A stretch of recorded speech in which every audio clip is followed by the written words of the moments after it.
ये भिखारी यहाँ क्यों बैठा है? यहाँ बैठने से कुछ नहीं होने वाला, कोई भीख वीख नहीं मिलने वाली है इधर बैठने से। चलो साइड हो।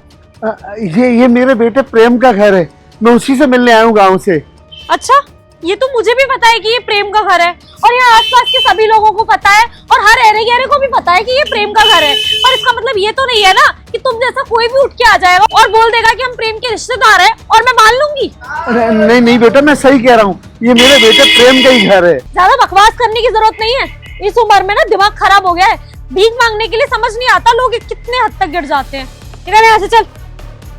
मैं सही कह रहा हूँ बेटी, ये मेरे प्रेम का ही घर है, मेरे बेटे का घर है, उससे बुला दो। मैं अब ना बहुत हो रहा है। अब ये एक ही चीज रिपीट पे सुन सुन के ना मैं इरिटेट हो रही हूँ। अपनी हालत देखिए, किस एंगल से लग रहा है तू प्रेम का बाप। एक बार उसको बुला दो, मैं उससे बात कर लूंगा, वो मुझे पहचान जाएगा, जानता है मेरे को, मेरा बेटा है वो। कोई दिक्कत नहीं है, कोई नहीं जानता तुमको। इधर निकलो यहाँ से, मुझे लगता है दिमाग चल गया है। अरे जल्दी जल्दी कर लो कि धीरे धीरे स्लो मोशन में बैग उठा के निकलेगा। यहाँ से निकल।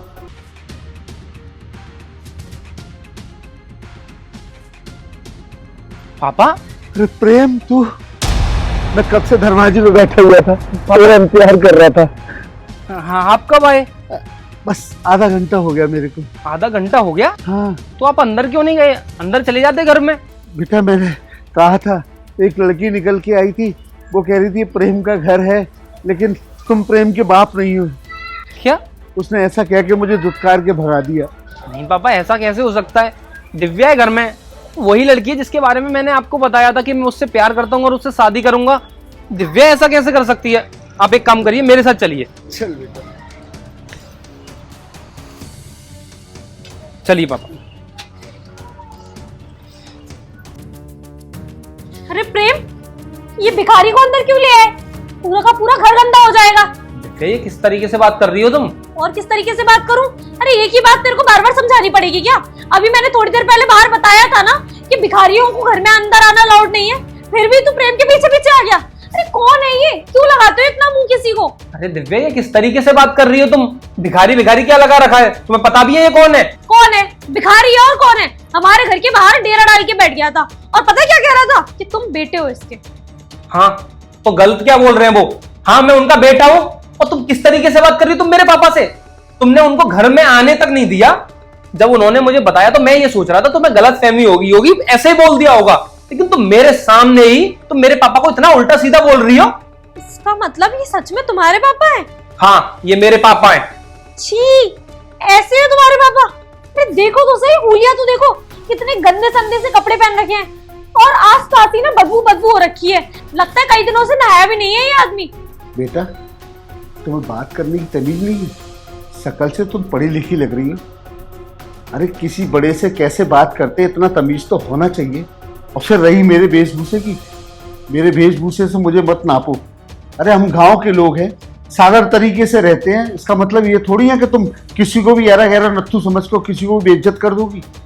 मैं तुम्हारा होने वाला ससुर हूँ और ये मेरा बेटा है, इकलौता बेटा, जो कि मुझे बहुत प्यार करता है।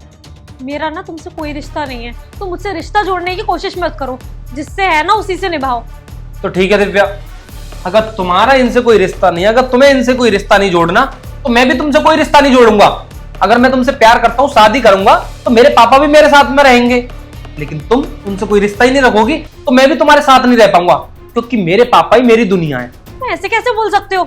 तुम इस बुढ़ऊ के चक्कर में मुझे छोड़ रहे हो। पहले तो तमीज से बात करना सीख लो। वो मेरे पापा हैं। मैंने अभी तुमसे क्या बोला कि मेरे पापा ही मेरी दुनिया है। अब दो शब्द मैं और नहीं सुनूंगा अपने पापा के बारे में। अगर तुम्हें यह लग रहा है ना कि तुम मेरे पापा को ससुर नहीं बोल सकती हो, कोई रिश्ता नहीं जोड़ सकती हो, तो तुम्हें मुझसे शादी करने का भी कोई हक नहीं है। मत करो तुम मुझसे शादी, और ना ही मुझे तुमसे शादी करनी है। और मैं तुमसे अब तो बिल्कुल भी शादी नहीं करूंगा, क्योंकि मुझे पता है शादी के बाद भी तुम मेरे पापा को रिस्पेक्ट नहीं दोगी, उनसे उल्टा सीधा बोलोगी, क्योंकि तुम्हारे दिमाग में ना ये बैठ गया है कि वो गांव के हैं। अरे बदबू आ रही है, कैसे कपड़े पहन रखे, ये क्या तरीका है? वो तुम्हारे पिताजी के समान है। अगर सोचो मैं तुम्हारे पिताजी से इस तरीके से बात करूंगा, तुमको कैसा लगेगा बताओ? मैंने कभी भी नहीं सोचा था कि तुम इस वजह से मुझे छोड़ दोगे। हाँ तो क्या करूं दिव्या, मैं तुमसे प्यार करता हूं, लेकिन तुमसे भी ज्यादा ना मैं अपने पापा से प्यार करता हूं, क्योंकि उन्होंने मुझे पढ़ाया है, लिखाया है, और मेरी माँ का प्यार भी दिया है, क्योंकि मेरी माँ बचपन में ही मुझे छोड़ के चली गई थी। उसके बाद मेरे पापा ने किस तरीके से मुझे पाला है वो मुझे ही पता है। तुम नहीं उस चीज को समझोगी बिल्कुल भी। अगर तुम्हें मेरे साथ नहीं रहना तो ठीक है, मत रहो। ठीक है फिर रहो अपने पापा के ही साथ। बेटा उसको रोको, समझाओ उसको, समझ जाएगी, बच्चा है अभी वो। अगर तुम उससे बहुत प्यार करते हो उसे रोक लो बेटा। पापा ऐसी लड़की के साथ मैं बिल्कुल भी नहीं रहूंगा जो तुम्हारी इज्जत ना करे, क्योंकि मेरे लिए ना सब कुछ तुम ही हो। आप टेंशन मत लो, इससे अच्छी लड़की ढूंढ दोगे आप मेरे लिए। मैंने ही आपसे बोला था कि मैं उससे प्यार करता हूँ और उसी से शादी करूंगा, लेकिन आप मेरे लिए रिश्ता देखो, जहां पर आप बोलोगे मैं वहीं पर शादी करूंगा। जैसे तेरी मर्जी बेटा। चलिए अंदर। चलो।